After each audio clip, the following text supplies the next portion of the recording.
कोल्हापूरचं आणि खेळांचं खूप जुनं नातं आहे. देशाला, महाराष्ट्राला उत्तम खेळाडू कोल्हापूरने दिले आहेत आणि विशेषतः खेळाची प्रचंड आवड असलेलं हे शहर आहे. आणि काही इन्फ्रास्ट्रक्चर इथे आहे. मागच्या काळामध्ये काही क्रीडा संकुलं देखील या ठिकाणी झाले आहेत. पण मला असं वाटतं की आता आपल्याला त्याच्या पलीकडे जाण्याची गरज आहे. आपल्याला वर्ल्ड क्लास स्पोर्ट्स इन्फ्रास्ट्रक्चर कसं तयार करता येईल याचा विचार करावा लागेल. आणि विशेषतः आता स्पोर्ट्स जे आहे हे केवळ खेळापुरतं मर्यादित नाही आहे. स्पोर्ट्सची एक इकॉनॉमी आहे, एक स्पोर्ट्सची अर्थव्यवस्था आहे.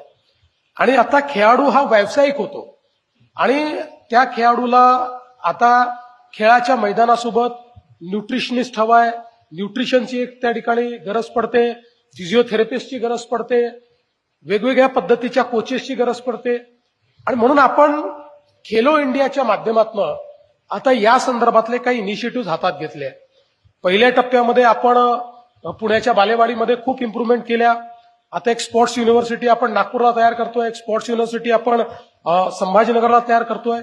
पण मला असं वाटतं की कोल्हापूर एक अशी जागा आहे की ज्या ठिकाणी या सगळ्या गोष्टीचा विचार झाला पाहिजे. आणि म्हणून मी आजच आपल्यातल्या एका खेळाडूला म्हणजे तुम्हाला हे आश्वस्त करतो की वर्ल्ड क्लास स्पोर्ट्स इन्फ्रास्ट्रक्चर आम्ही कोल्हापूरमध्ये उभं करून दाखवू.